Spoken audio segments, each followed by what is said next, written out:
Mən istəyirəm kimdən danışım, onun simasında hamısı yad olsun. İnsan nə qədər Allaha yaxınlaşsa, Allah ona kömək edəcək. Allah Taala insanın nə qədər ki iş görüb, əziyyət çəkir onun yolunda, heç vaxt onun davranışında qoymaz.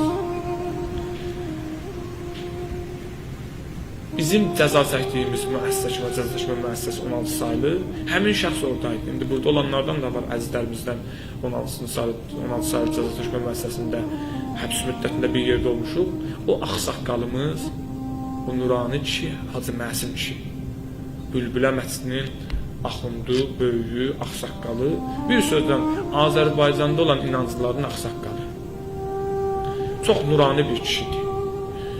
Cavanla cavan, yaşlı ilə yaşlı, onunla yaxından tanış olan insanlar ona heyran qalır.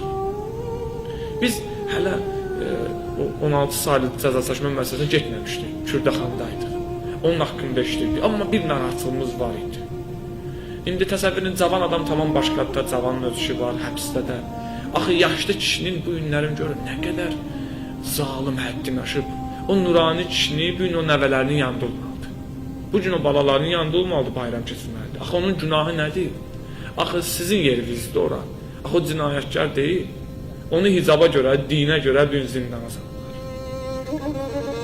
Amma o kişinin bir narahatçılığı vardı. Bir, o saqqal saxlayan bir kişi kimi cəmiyyətdə tanınırdı. Özünə xüsusi bir saqqalı vardı. Həbsdə onun saqqalını qırxdılar. Yəni bu çox narahat elədi. Allaha görə saqqalını da verdi. Görün ha, bir kişi bir ömür boyu saqqalını qırxa bilməyib də saqqal saxlayıb. Allaha görə saqqalını da verdi, dedi qəbrə aparacam bu saqqalı. Bu ki Allaha görə qırxdılar bu saqqalımı, bunu qəbrə aparacam. Amma özü çox narahat idi. İndi insan da düşüb vəziyyətə, ağsaqqal kişidir, hamısı cavanlardır. İndi günahsız yerə insanı salasan ora, narahat. İndi bir qəlb narahat ola, bir qəlb narahat ola. Allah da o qəlbə məlhəm eləməz. Təsəvvür edin,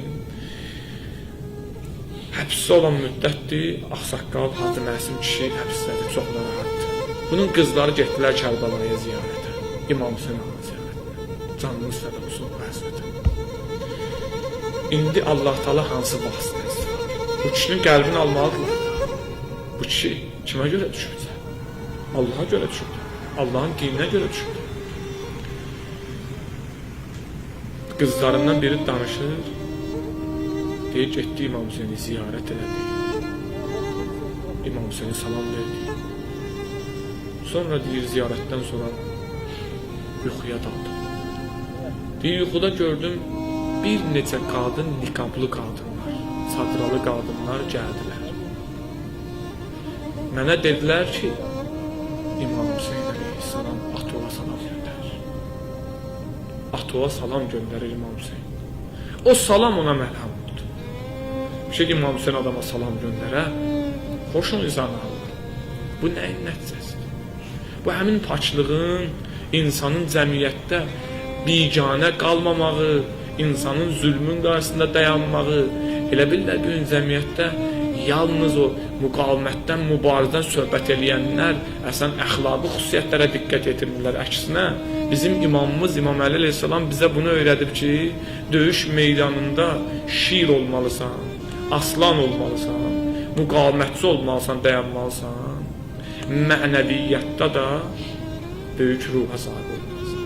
Həm gecələri Allah dərgahında razı niyazın, yetimlərin qapısında yetimlərə əl tutmaq, kasıbların qayğıkeşliyini göstərmək, qayğıkeşlik etmək, həm də səhərsi zalimlarla, zülmlə mübarizə. İslam kompleks bir dindir, İslam naqis bir dindir və İslami şəxsiyyətlər də, müsəlmanlar da hamısını özündə cəm eləməlidirlər, təkcə yox. Eləyənməz bir insan üçün mən sırf əxlaqi adamam. Əxlaqi adam bu demək deyil, başını salsın aşağı.